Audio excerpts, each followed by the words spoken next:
Hello everyone, তো আজ আমরা ক্রিসমাসের ভাইব এনজয় করতে চলে এসেছি ওরিয়েন্ট মলে। আর দেখো কি সুন্দর এখানে সাজানো হয়েছে।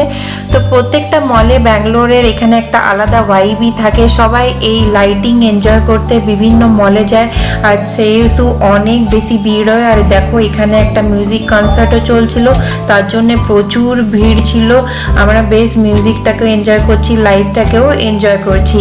চলো এরপরে চলে যাই একটা চার্চেও। আমরা প্রতি বছর এই চার্চে আসি, যেটা আমাদের বাড়ি থেকে একদমই সামনে। এখানে পরিবেশটা অতটা ভিড় নয়, খুবই শান্ত পরিবেশ। যদিও একদম রাতে মিডনাইটে অনেকটাই ভিড় হবে, অনেক খ্রিস্টানরা আসে এখানে প্রেয়ার করতে। তো তার সাথে সাথে আমরাও চলে এসেছি এই অ্যাটমসফিয়ারটাকে নিতে। এখানেও দেখো খুব ভালো লাইটিং করা হয়েছে।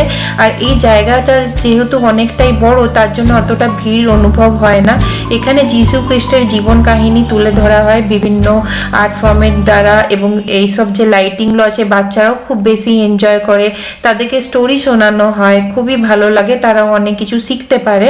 তো আমরাও এসব দেখতে চলে এসেছি। তার সঙ্গে চার্চও আমরা কিছুক্ষণ বসবো, ওখানে অ্যাটমসফিয়ারটা নেব। আর দেখো পুরোপুরি গাছের মধ্যে এবং চার্চের বাইরে ভেতরে সব জায়গায় লাইট আর ফুলে গন্ধে মম্ম করছে। রাত্রেবেলায় এখানে প্রেয়ারসও হবে। তো এটা হচ্ছে আওয়ার লেডি লর্ডস চার্চ, যেটা আলসুর এমজি রোডের সামনে আছে। দেখো ভেতরটা খুব সুন্দর পরিবেশ।